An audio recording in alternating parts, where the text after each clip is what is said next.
10वीं बोर्ड परीक्षा 2023 के लिए जो आपके 29 मार्च 2023 को विज्ञान का पेपर होने वाला है, उसके लिए वीडियो काफ़ी इंपॉर्टेंट है, क्योंकि इसमें हम दो चीज़ों पर डिस्कस करेंगे।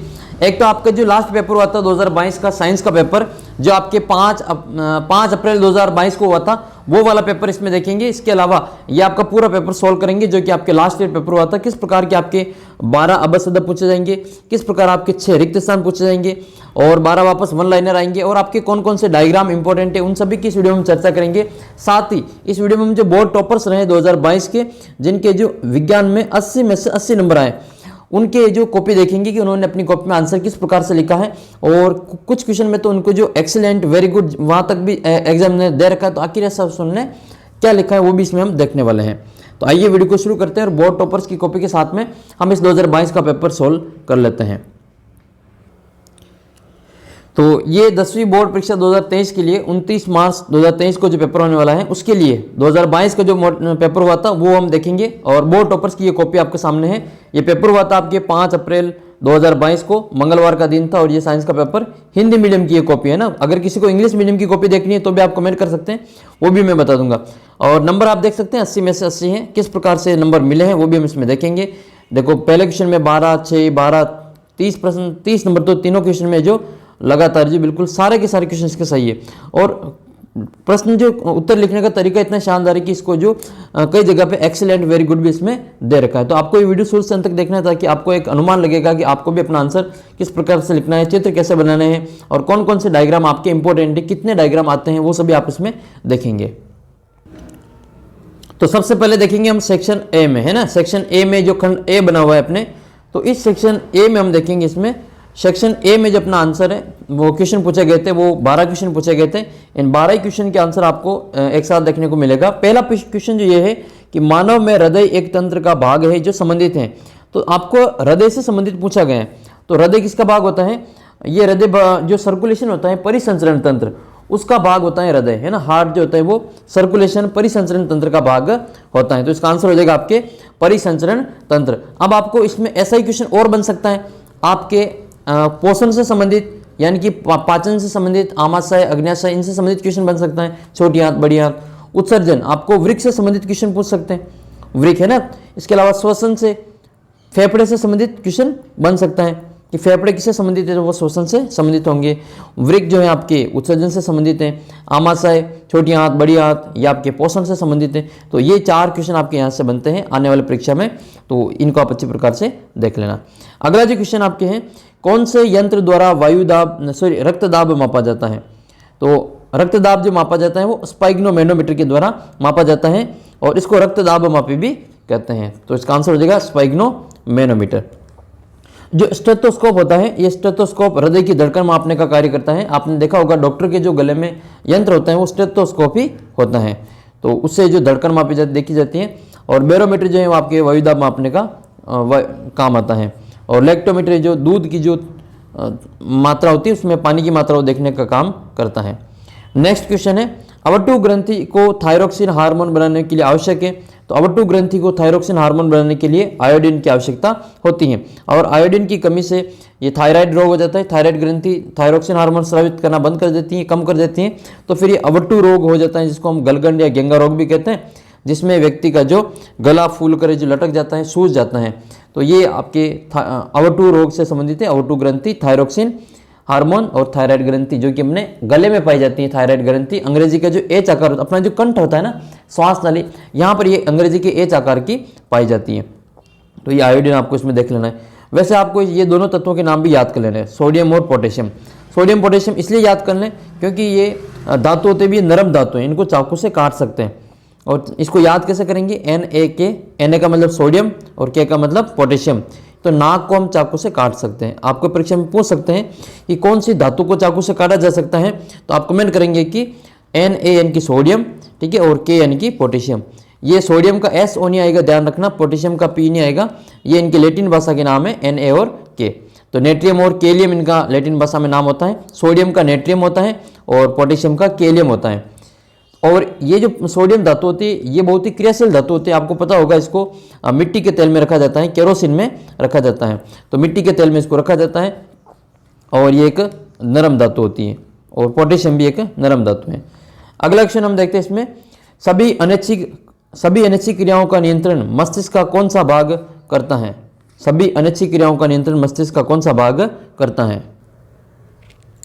तो सभी जितनी भी अनैच्छिक क्रियाएं होती है इनका जो नियंत्रण करने का जो कार्य मस्तिष्क का मेडुला जो भाग होता है वो करता है।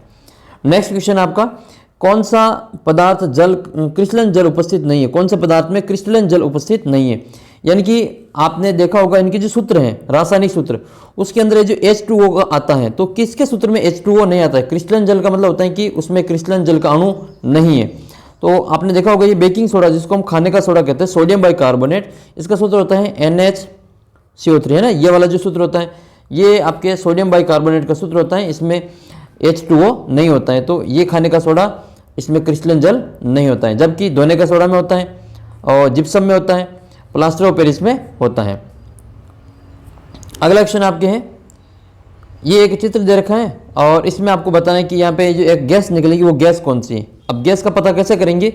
ये तनु सल्फ्यूरिक अम्ल है, ठीक है। तनु सल्फ्यूरिक अम्ल में हम जिंक डालेंगे, जस्ता डालेंगे, तो तनु सल्फ्यूरिक अम्ल की जो अभिक्रिया है वो जिंक के साथ में होगी, तो ये जिंक इसको हाइड्रोजन को यहाँ पे प्रतिस्थापित कर देगा, यानी कि इसके स्थान पे ZnSO4 बन जाएगा और ये H2 बाहर निकलेगा।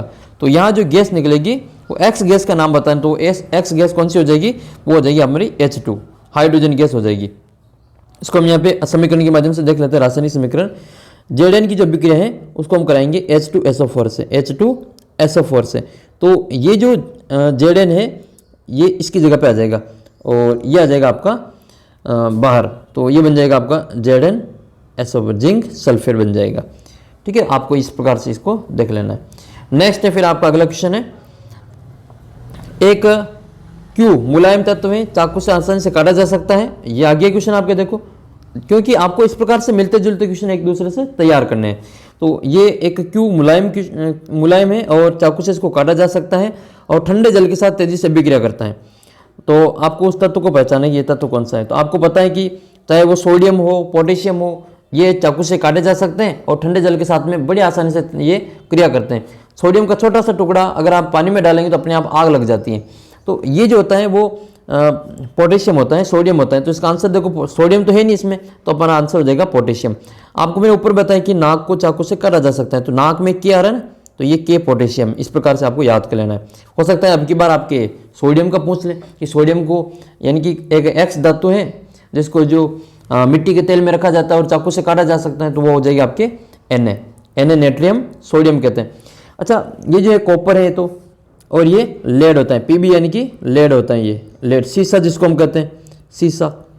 और ये Ag जो होता है, ये Ag सिल्वर है, ये Ag जो सिल्वर है इसको अर्जेंटम कहते हैं, और ये अर्जेंटम लैटिन भाषा में नाम है, इसलिए इसको Ag लिखते हैं।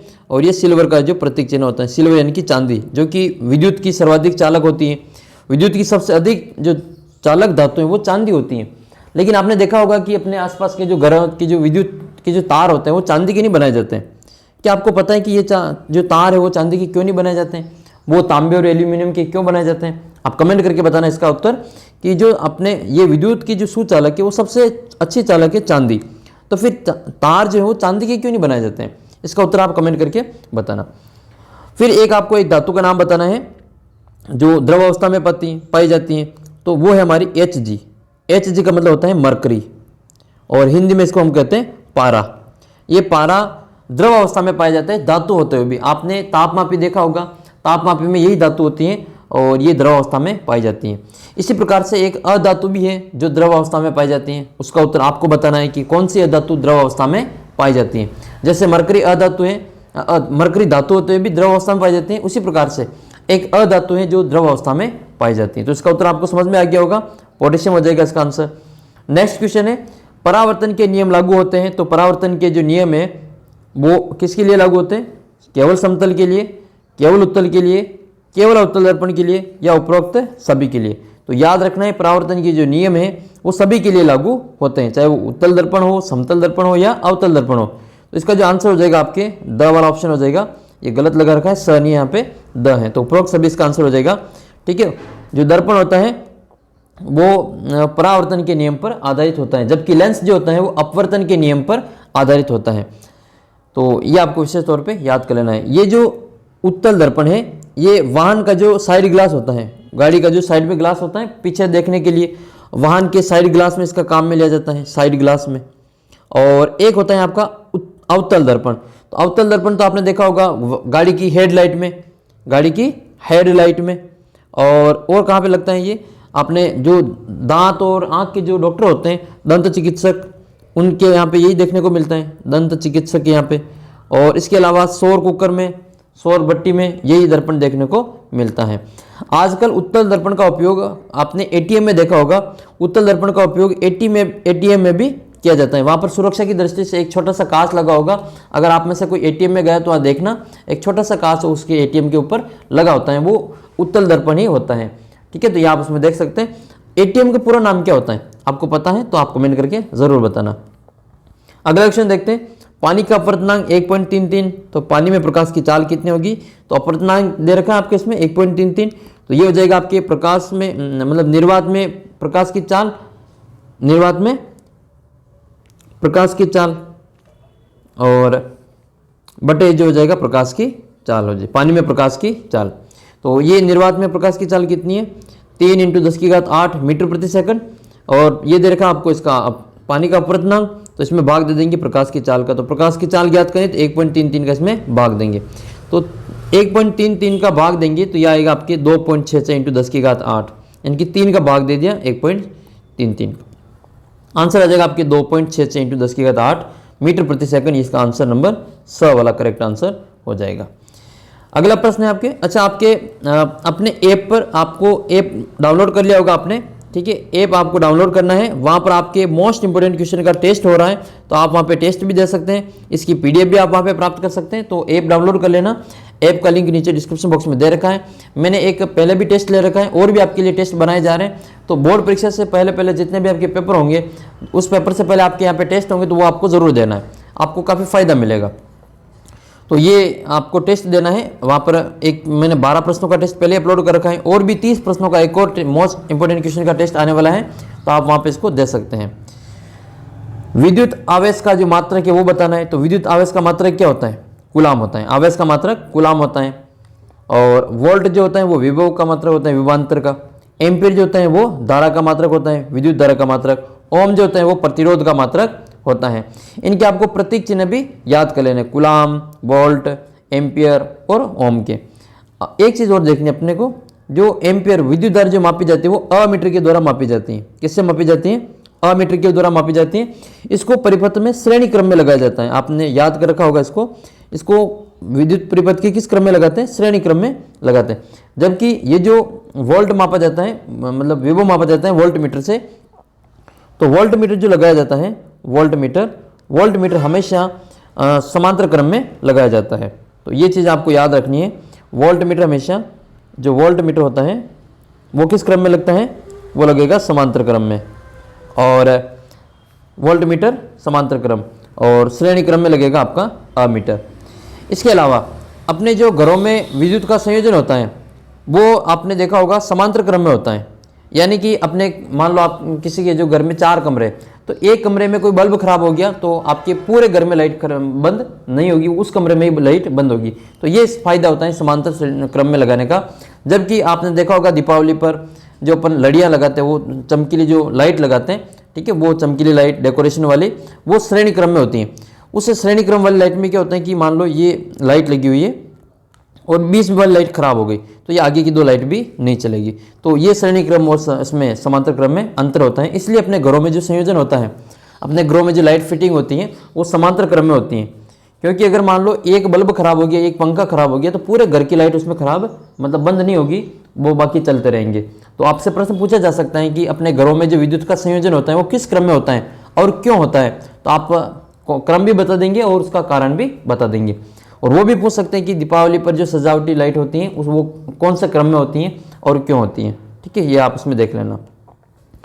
फिर दिए गए विद्युत परिपथ में आपको ए और बी के मध्य में तुल्य प्रतिरोध ज्ञात करना है। तो तुल्य प्रतिरोध ज्ञात करने के लिए पहले आप इसका जो श्रेणी क्रम देखेंगे, ये श्रेणी क्रम में दोनों है ना, ये ए बी इस प्रकार से हैं, ये ए बी और सी, ये यहाँ पर जो 2 ओम है, यहाँ पर भी 2 ओम है। तो टोटल श्रेणी क्रम में क्या होता है, इसको जो मान लो R1 मान लेते हैं, इसको हम R2 कर लेते हैं, तो R कितना हो जाएगा, R हो जाएगा R1 प्लस R2। यही तो होता है श्रेणी क्रम में, और समांतर क्रम में उल्टा होता है, 1/r equal to 1/r1 plus 1/r2। तो ये हम करेंगे, पहले इसको श्रेणी क्रम में बदलेंगे। तो ये R1 का मान कितना है 2 ओम, प्लस R2 भी कितना है 2 ओम, तो ये कितना हो जाएगा आपके 4 ओम। तो ये हमारा R1 है, यानी कि इसका जो मान है वो R1 का मान कितना है, ये R मान लेते हैं, तो ये R कितना है अपना, ये 4 ओम है ना, ये 4 ओम। अब आपको इस वाले R ओम, इसके लिए और इसके लिए, ठीक है, इसके लिए आपको ये अब वापस किस क्रम में आ गए, ये समांतर क्रम में। तो समांतर क्रम में तो ऊपर तो ये R1 मान लेते हैं, इसको 4 ओम, इसको हम R2 मान लेते हैं। तो ये समांतर क्रम में जो होगा वो होगा 1/r equal to 1/r1 plus 1/r2। ये 1/r1 करेंगे या R करेंगे तो 1/r1 कितना है 4 है, ऊपर अभी हमने निकाला ये R1, तो ये हो जाएगा अपने लिए 4, 1/4 बटे 1/r2 का मान भी 4 है। लघुत्तम लेके इसको करेंगे 1/4 1/4 1/2 होता है, तो 1/r इक्वल टू हो जाएगा, ठीक है, 1 प्लस 1 और बटे में 4।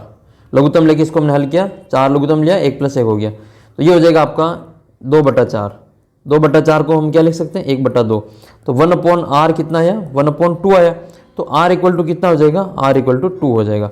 ये ऊपर चला जाएगा और ये भी ऊपर चला जाएगा, या क्रॉस गुणा कर देंगे, तो r का मान कितना है 2 ओम। तो इसका उत्तर कितना आ जाएगा आपके 2 ओम आ जाएगा। इस प्रकार से आपको गणित इसमें फिजिक्स के जो आपके पार्ट हैं उसके सवाल आपको सोल्व करने। तो इसका उत्तर कितना आएगा आपके 2 ओम आ जाएगा। कितना आंसर लिखेंगे इसका 2 ओम। समझ में आ गया होगा, नहीं समझ में आया तो आप कमेंट कर देना, हम और समझा देंगे आपको, लेकिन तैयारी आपको पूरी करनी है 80 में से 80 नंबर लाने की। और आपके वीडियो आने वाले हैं तो आप चैनल को सब्सक्राइब करके रख लेंगे। विश्वास है कि मैं आपको जितना भी समझाऊंगा वो आपके समझ में आएगा, और आप जो अच्छा है जो करने की कोशिश करेंगे, मैं भी कोशिश करूंगा और आप भी कोशिश करेंगे। और आपको गणित के लिए तो मैं गारंटी देता हूं कि जो भी जिनको डर लगता है कि गणित में हम फेल हो जाएंगे, उनको पास करवाने की मेरी गारंटी है। आप जब मैं वीडियो अपलोड करूं उनको आप अच्छे प्रकार से देखना, उन सवालों को भी आप अगर अच्छे प्रकार से देख लेंगे तो गणित में तो आप जो अच्छे खासे नंबर प्राप्त करेंगे। आपको वीडियो को शुरू से अंत तक देखना है। कई विद्यार्थी क्या करते हैं, शुरू के 1-2 प्रश्न देख के फिर वीडियो को स्टॉप कर देते हैं, स्किप कर देते हैं, उससे उनको कोई फायदा नहीं मिलेगा, फालतू में अपना समय खराब करते हैं, अपना भी समय खराब करते हैं, और फिर जो उनको लगता है कि नहीं ये कुछ नहीं समझ आता है, इनको कुछ भी नहीं आता है। तो आप जो वीडियो शुरू से अंत तक देखेंगे उन्हीं को फायदा मिलेगा, क्योंकि इसमें कई चीज़ हम एक्स्ट्रा भी आपको वहाँ पे बताने की कोशिश करते हैं। विद्युत धारा उत्पन्न करने की युक्ति को क्या कहते हैं, तो विद्युत धारा उत्पन्न आपने देखा होगा, ये हम शादी ब्याह में जो लगाते हैं, मान लो लाइट की व्यवस्था करने के लिए, वो क्या होता है विद्युत जनित्र होता है। विद्युत जनित्र को अंग्रेजी में क्या कहते हैं, इलेक्ट्रिक जनरेटर। अपन तो हिंदी में कौन बोलता है, हिंदी में कोई नहीं बोलता है, इंग्लिश में ही बोलते हैं, जनरेटर बोलते हैं सभी, जनित्र कौन बोलता है, ये तो सभी जनरेटर ही बोलते हैं। तो इसी प्रकार से आपको जो इसका इंग्लिश वर्जन भी देख लेना है, मान लो हिंदी में समझ में शब्द नहीं आता हो तो। विद्युत मोटर जो होती हैं वो अपने घर के जो पानी चढ़ाने की मोटर होती है या ट्यूबवेल की जो मोटर होती है वो विद्युत मोटर का कार्य करती हैं। वो विद्युत ऊर्जा को यांत्रिक ऊर्जा में बदलने का कार्य करती हैं। ऊपर जो पंखे में जो मोटर होती है वो विद्युत मोटर ही होती हैं। विद्युत मोटर का कार्य होता है विद्युत ऊर्जा को किस में बदलना है, यांत्रिक ऊर्जा में बदलना है। यांत्रिक ऊर्जा यानी कि पंखे को हम करंट देंगे तो वो घूमेगा, यांत्रिक का मतलब घूमना, वो घूमेगा, और विद्युत जनित्र इसका उल्टा काम करता है, इसको हम घुमाएंगे, यानी कि ये यांत्रिक ऊर्जा को विद्युत ऊर्जा में बदलता है। यांत्रिक ऊर्जा को वो किस में बदलेगा, विद्युत ऊर्जा में बदलेगा। ये इसका उल्टा काम होता है, दोनों एक दूसरे के विपरीत सिद्धांत पर कार्य करते हैं। यानी कि विद्युत ऊर्जा को यांत्रिक ऊर्जा में बदलना है तो हम विद्युत मोटर काम में लेंगे, और यांत्रिक ऊर्जा को विद्युत ऊर्जा में बदलना है तो फिर वो विद्युत जनित्र काम में लेंगे। ए मीटर जो होता है वो विद्युत मापने का काम करता है, और ये धारा की दिशा को बताता है गैल्वेनोमीटर। नेक्स्ट क्वेश्चन की ओर बढ़ते हैं। अब देखो ये आपके 12 क्वेश्चन हो गए, और 12 ही क्वेश्चन के आंसर आपको एक टेबल बना के लिख लेनी है, जिस प्रकार से उस बोर्ड टॉपर्स ने लिखा है। ये इस प्रकार से आपको अपनी कॉपी में, ठीक है, अपनी कॉपी में इस प्रकार से आपको एक टेबल बना लेनी है, और इसी टेबल के आधार पर आपको जो सारे प्रश्नों के उत्तर लिख लेने हैं। क्योंकि ऐसा करके लिखने पर आपके एक तो कॉपी चेक करने वाले को बहुत कम समय लगेगा आपके उत्तर चेक करने में। टिक टिक टिक 12 क्वेश्चन सही है, 12 में से 12 नंबर दे देंगे।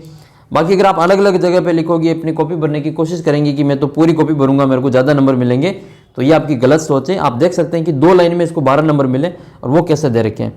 तो थोड़ा सा आपको सोच समझ के काम करना है, अपना टाइम बचाना है। गणित और विज्ञान में आपको पता है कि थोड़ा सा पेपर वो लंबा आता है और आपके टाइम कम पड़ जाता है। तो आपको इस प्रकार से जो टाइम को मैनेजमेंट करना है। आपको चाहे कितने ही क्वेश्चन आते हैं उससे कोई लेना देना नहीं है। आप जितना उत्तर उस कॉपी में लिखेंगे उसका आपको नंबर मिलेगा।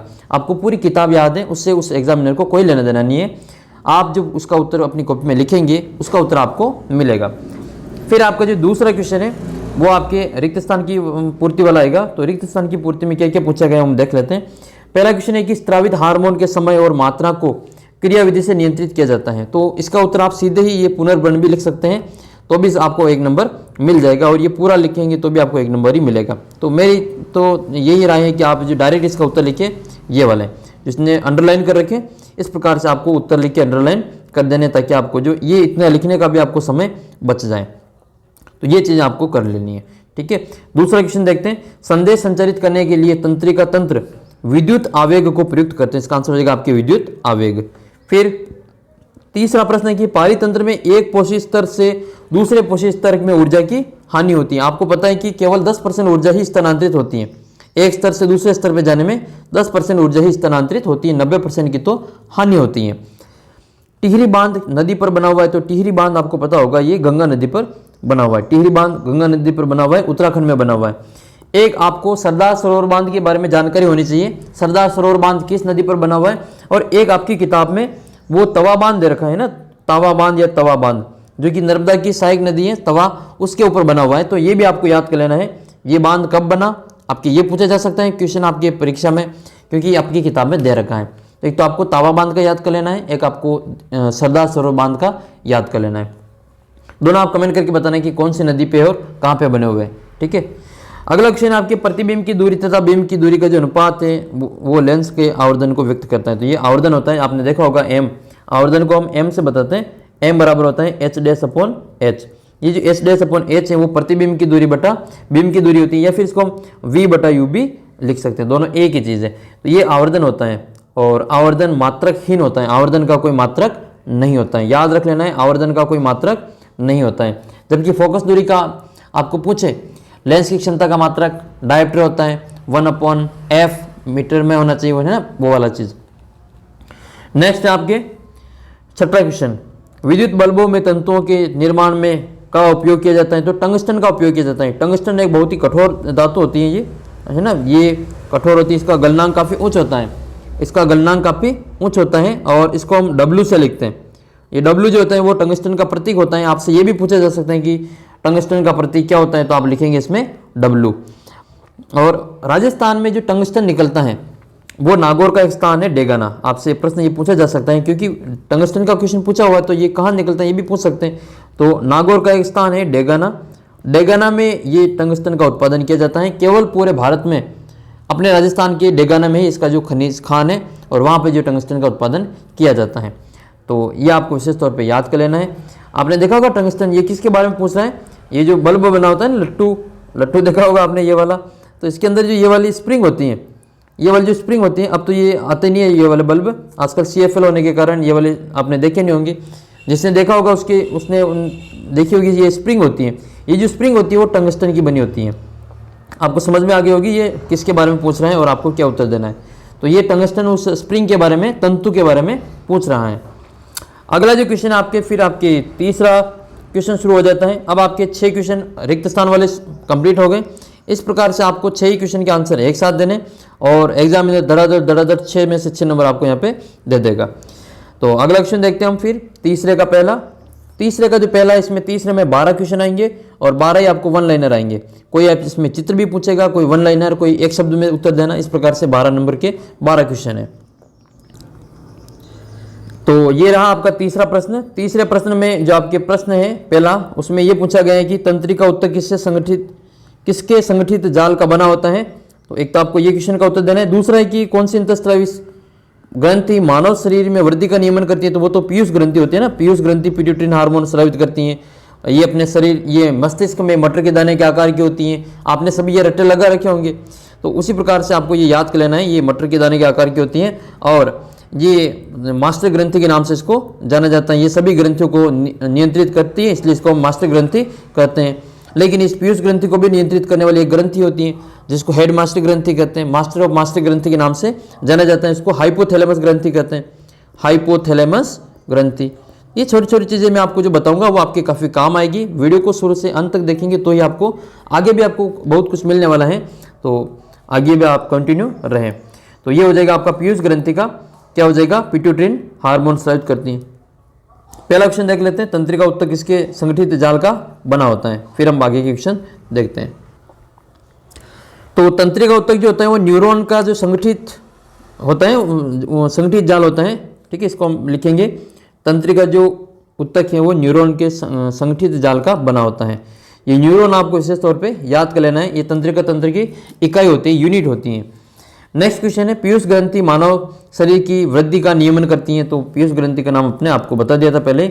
सीएफसी का पूरा नाम मोस्ट इंपोर्टेंट है, सीएफसी का पूरा नाम क्लोरोफ्लोरोकार्बन।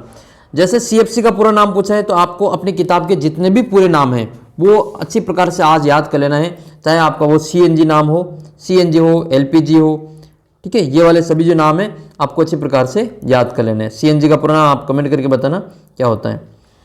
चौथा क्वेश्चन है कि मानव की रिक्त स्थान, अच्छा मानव की किसमें जो कैलिफॉर्म जीवाणु पाया जाता है। तो मानव की जो आंत्र होती है उस आंत में जो कैलिफॉर्म जीवाणु पाया जाता है, ठीक है। इसका आंसर हो जाएगा आपके आंत में कैलिफॉर्म जीवाणु पाया जाता है। नेक्स्ट क्वेश्चन है, पुनर्चक्रण क्या है, ठीक है। नेक्स्ट क्वेश्चन क्या है, पुनर्चक्रण क्या है। और इसका अगला क्वेश्चन है कि संतरे में पाए जाने वाले अम्ल का नाम बताएं। तो ये तो आप बता देंगे, सिट्रिक अम्ल, जो भी खट्टे फल है उसमें सिट्रिक अम्ल पाया जाता है, ठीक है। जैसे संतरा हो गया, नींबू हो गया, इन सभी में सिट्रिक अम्ल ही पाया जाता है। लेकिन इमली में अम्ल अलग पाया जाता है।